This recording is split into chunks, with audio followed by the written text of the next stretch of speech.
Our News is brought to you by Alive. Believe in best. Tonight on Our News, contracts canceled at the Public Parks and Beaches Authority following an audit. Bella Walker's body arrives in Grand Bahama ahead of the 4-year-old's burial. And OPM insists carnival operators had no agreement with the government. Could the Omicron variant pose a threat to face-to-face learning plans?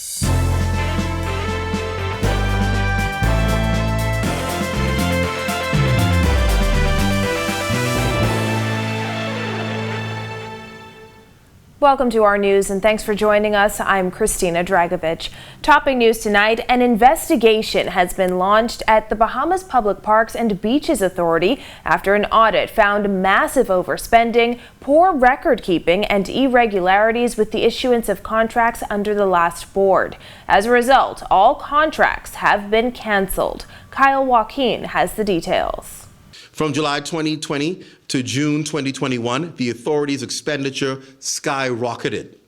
They were granted a budget of $15.2 million, but in fact spent $28.9 million. Allegations of massive overspending surfacing after an audit by K. Christie & Co. examined the internal controls and operational review of the Public Parks and Beaches Authority. The firm also looked at the period June 2020 to September 2021 and found a number of weaknesses, including board meetings not being held, no monthly reporting, VAT returns not filed, duplication of contracts, and internal audits not done. During the weekly press conference at the Office of the Prime Minister today, Press Secretary Clint Watson said this. Multiple contracts have been issued to individuals using different company names. These individuals have anywhere from 1 to 10 contracts, some of them totaling hundreds of thousands of dollars. St. Barnabas MP Shannon Don Cartwright served as chairman during this period. The audit noted some inconsistencies with his signature and the possibility that it could be someone else signing on his behalf. Without having had them examined by experts, to the casual observer, it appears that the chairman's signature was signed by 3 different people. If this is the case, it raises a question of who were these people and how did they come to be in position to sign those contracts. The audit also found that there are presently no written policies and procedures to govern the financial operations of the accounts department and contract processing. The entire accounts department consists of 1 senior accountant who, while diligent at the post, does not hold professional qualifications. The audit also included findings Watson described as shocking. 1 road sweeper was paid $17,000 to sweep roads just 3 times a month using an electric sweeper. This particular contract paid the contractor $775 per mile. According to the audit, nearly 90% of the people or companies who received contracts did not have certain things like a passport, NIB information, or other documents to confirm who they are. And now all contracts have been canceled. But Watson says those with a valid legal contract will be paid. Every contractor will be required to attend in person at a venue to be announced shortly and provide the basic KYC documentation for the maintenance of proper internal records of the authority. Executive Chairman Mikel Bonamy wouldn't say whether police would get involved, but he indicated that investigations are underway. What we are doing now is going through the report. The report will be laid before the board. The board will make some decisions and some instructions will be carried out as a result of our meeting. And so we're working around the clock, but we don't want to get ahead of any investigations, as Clint said in his statement. And so that's something that we're going to consider. With all contracts now canceled, Bonamy explained that the audit was not political, but necessary to get the authority in order. One of the things we wanted the Bahamian people to understand is that it's not a political process, and this is why I made the case that we need to pay everyone. As long as they can prove that they have a valid contract and that the work was carried out, they will be paid. We have made repeated attempts to reach former Executive Chairman Cartwright. However, our calls and messages were not answered up to airtime. For Our News, I'm Kyle Joaquin. The body of 4-year-old Deanna Bella Walker was returned to her family on Grand Bahama this morning in a touching send-off that started with a motorcade and ended with her emotional family receiving her body at Grand Bahama International Airport. Jasmine Brown reports. The motorcade started here at Serenity Funeral Home, where dozens of supporters gathered this morning to memorialize baby Bella.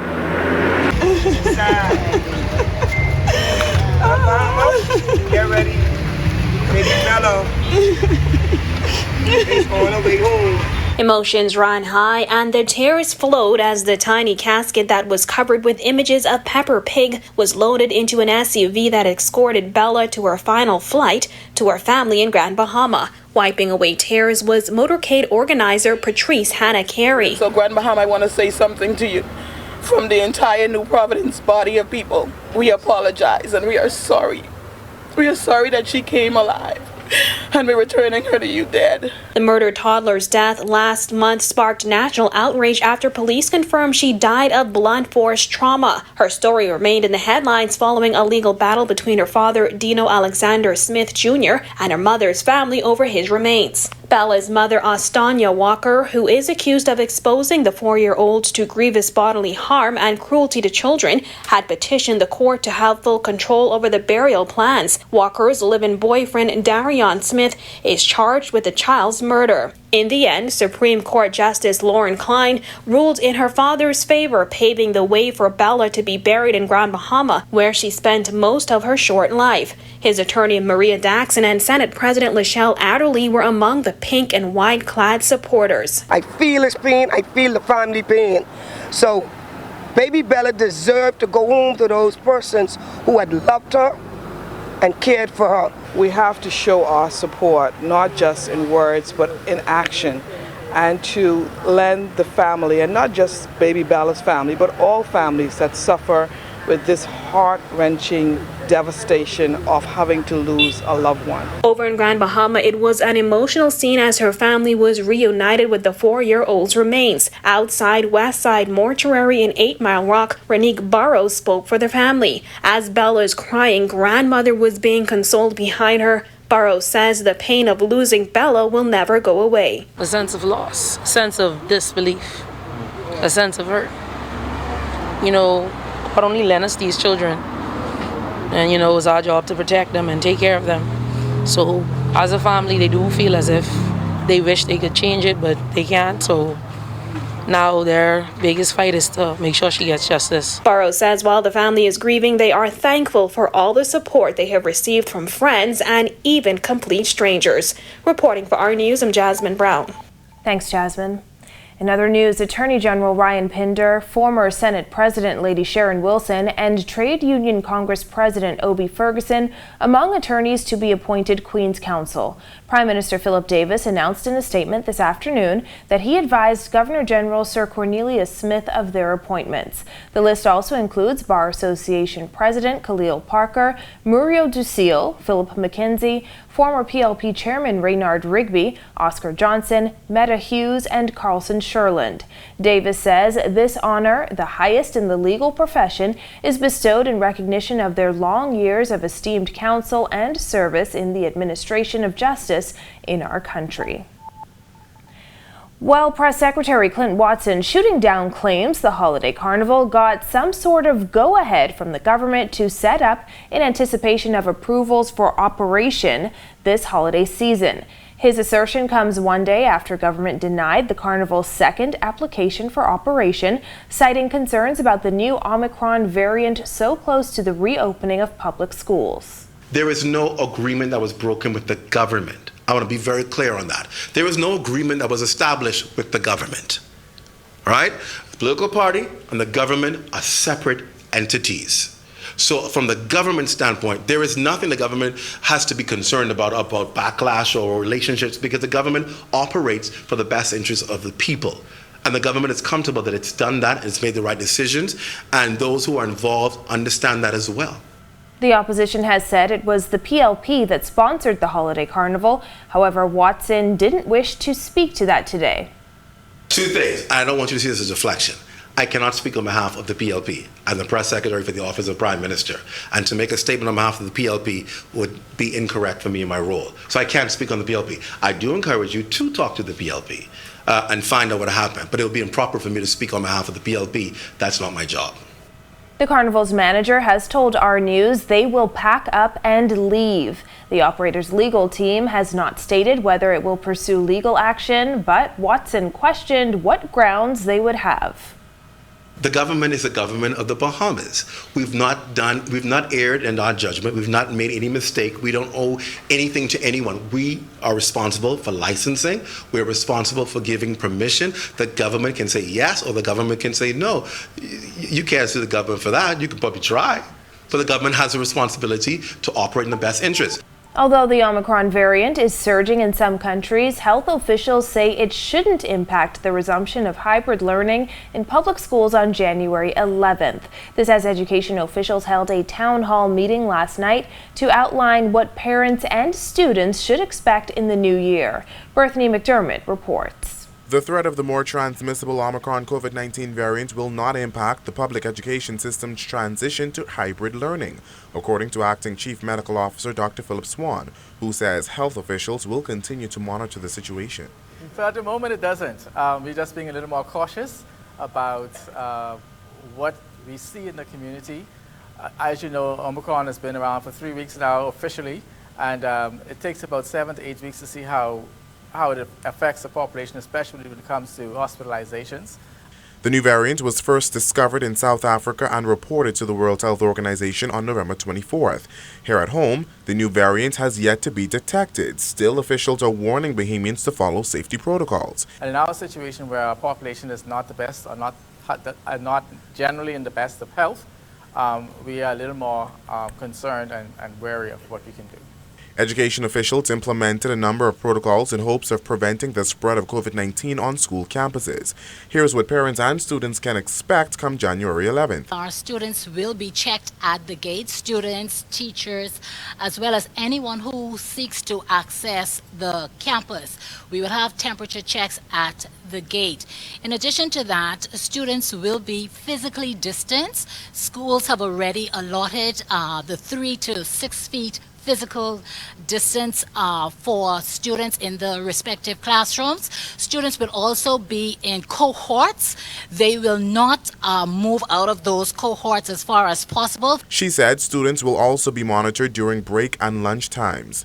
Officials say students will not be pressured to wear school uniforms. However, they are expected to be dressed appropriately. Noting the alarming number of students who did not attend virtual classes since the start of the new school year, education officials have repeatedly raised concerns about the impact the pandemic has had on education. We need all hands on deck so that we are able to pull off seamlessly getting our children back in the classroom face to face. It's probably going to be very difficult in the beginning, but this is not a job for the Ministry of Education solely.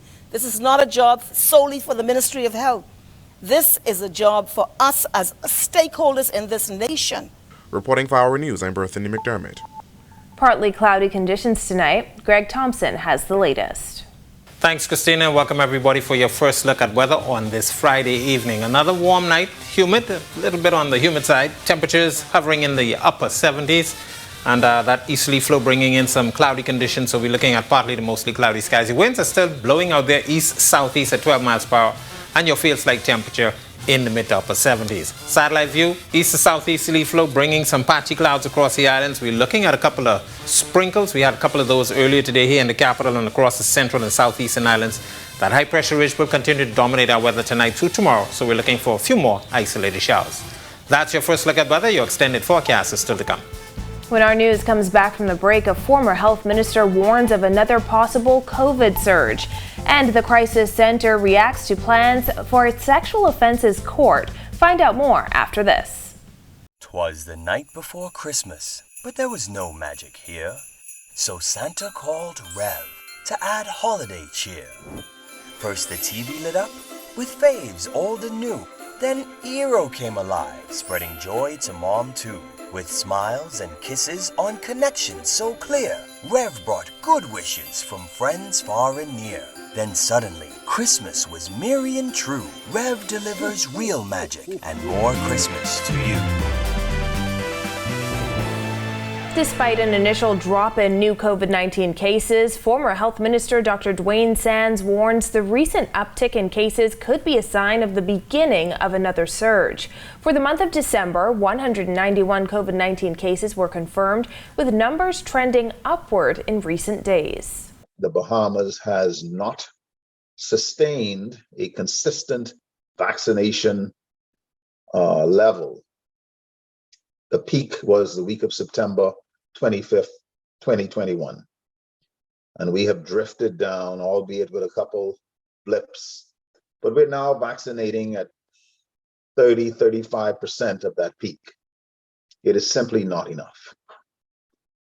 You put all of those things together, and we have the makings of a perfect storm. Sands says the Bahamas must fight back by being proactive, as there has been a decrease in workers needed to respond to another surge.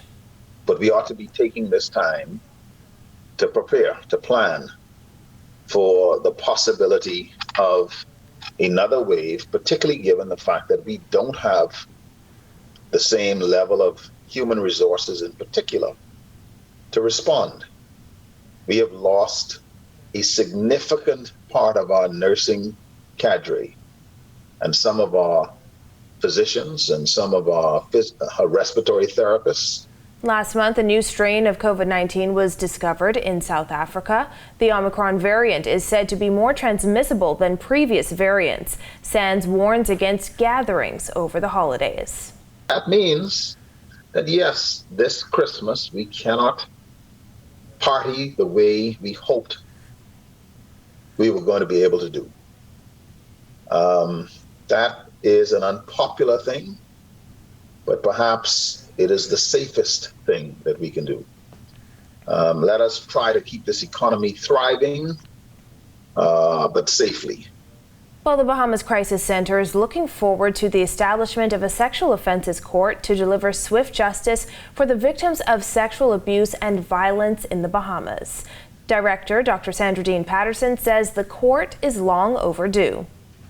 The need for sexual offenses court has been clear to us for many, many years, because victims are often re-traumatized by the experience they have when they go to the court. Investigation by the Nassau Guardian recently revealed that nearly 66% of sexual offenses reported to the Royal Bahamas Police Force since 2010 remain unsolved.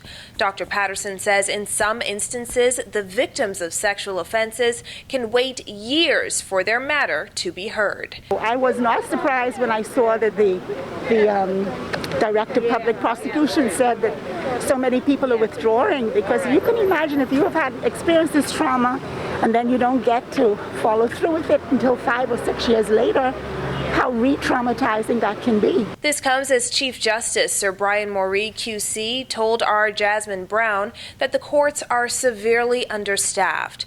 If and when a sexual offenses court is introduced, the Crisis Center also hopes to see the establishment of a forensics laboratory to support the processing of rape kits and evidence in a timely manner. We are really looking forward to this, helping victims see that they live in a country that does not condone this kind of violence and that they can get justice. Up next, the Chief Justice shares pandemic challenges in the judiciary, and local baseball hits a home run. The details when our news returns. 'Twas the night before Christmas, but there was no magic here. So Santa called Rev to add holiday cheer. First the TV lit up with faves old and new. Then Eero came alive, spreading joy to Mom too. With smiles and kisses on connections so clear, Rev brought good wishes from friends far and near. Then suddenly, Christmas was merry and true. Rev delivers real magic and more Christmas to you.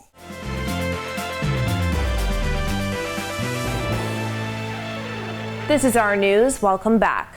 Chief Justice Sir Brian Moree shedding light on how the COVID-19 pandemic has impacted the judiciary. He sat down with our Jasmine Brown, explaining that the last 19 months have been challenging. It's been very challenging, to state the obvious. But I must say, I'm very proud of of our team and our staff members. I think we've been remarkably agile in adjusting to the circumstances. The courts have implemented several changes, including social distancing protocols, video online hearings, and legal applications, as well as minimized in-person court hearings. Sir Brian says one of the biggest successes has been the technological upgrades. When the pandemic hit us, we had virtually no technology platform in the courts. I mean, I said somewhat humorously to someone, it wasn't that we had a bad technology platform. We actually had no technology platform. And so in adjusting to the exigencies of the pandemic, we were not in the same place as most courts around the region who had a highly developed technology platform. So for us, it was far more difficult. But I must say, we did it. The court system in the Bahamas never closed. Certain of our services were suspended, non-essential services, but there was always access to the court system. Well, DeAndre Ayton and the Suns continue their winning ways. Meanwhile, local baseball with some good news. Marcellus Hall has the details tonight in sports. All right, thanks a lot, and welcome to our Sports on a Friday, everybody. I'm Marcellus Hall. When the season started, the NBA season that is, there weren't many teams being bandied about as being championship contenders. I can tell you right now, not many had the Suns on that list if they did have one. Turns out maybe they were wrong because the Suns are looking really good. DeAndre Ayton, Phoenix Suns, still looking mighty good in the Western Conference, taking on the Washington Wizards yesterday at home. Suns currently in second in the West. They matched the Warriors for the NBA's best record. 118-98 ends up being your final score. As for our guy, DeAndre, had another solid outing. Finished up with 15 points, 10 rebounds, 4 assists, and a block in 24 minutes on the floor. Again, he didn't have to play a whole lot because the Phoenix team had a big lead, and they rested down the stretch. So good work there for the Phoenix Suns and DeAndre Ayton. They continue to play well. Their next game comes your way a little bit later on this weekend as they roll in to take on the Charlotte Hornets. That's going to be on Sunday. Meanwhile, baseball news now. Local baseball starting to heat things up. Yesterday, the Bahamas Baseball Association, in conjunction with iElite and Jazz Chisholm, doing a groundbreaking ceremony over at the Pinewood baseball fields. This means that in short order, those fields will be revamped and renovated and will be looking pretty good down there in Pinewood. Baseball Association then hosting the Copabe contingent, as well as hosting its award ceremonies at Breezes later on that night. Those went pretty well. And again, in attendance was the Minister of Youth, Sports and Culture. Baseball on the move. They get ready to host the Baseball Caribbean Championships coming up late next year. From the NFL, another week of activity starting in the NFL now as the Kansas City Chiefs, boy, what a game, as they come from behind to defeat the Los Angeles Chargers in overtime. Really good game here. Patrick Mahomes and Travis Kelce, along with Tyreek Hill, they got the job done, and they are able to get this win here.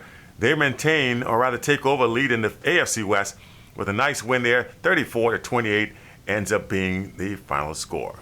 And that's your look at sports here on this Friday. Don't forget the Don't Blink Home Run Derby tomorrow right there at Atlantis. We'll have that for you live right here on RTV.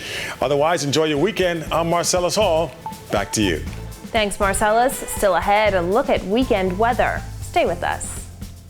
The Cable Bahamas Group of Companies is the leader enabling connected lifestyles throughout the Bahamas. And we do this by utilizing innovative technology and solutions to connect you with the things and people you love. We exist for our customers. We want to make your experience stress-free and seamless at every touch point. Thank you. Thank you. Thank you for letting our family keep you connected to yours. We wish you a Merry Christmas and a Happy New Year.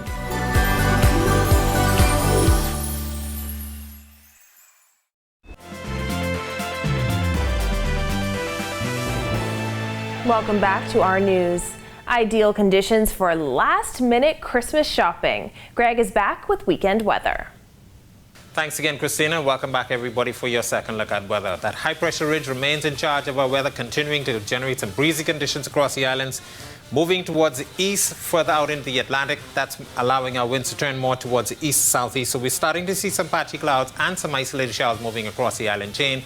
That will continue tonight through tomorrow, but that high will eventually move further into the Atlantic. That's going to pave a way for the low-pressure system or a low-pressure system to develop in the Gulf of Mexico. That should be by Sunday into Monday time frame, and that in turn will drag a front sometime across our area Tuesday.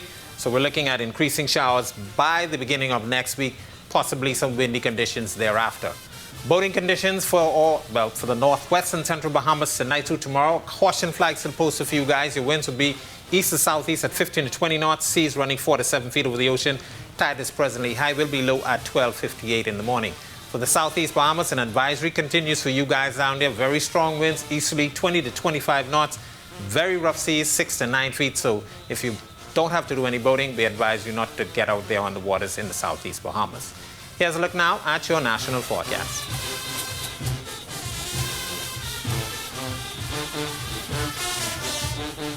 A look now at your extended forecast through Friday.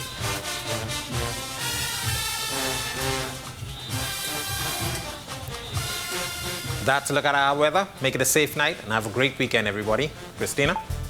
Thanks, Greg, and thank you for joining us for our news tonight. On behalf of the entire team, I'm Christina Dragovich. We'll see you right back here tomorrow night. Have a beautiful evening, Bahamas.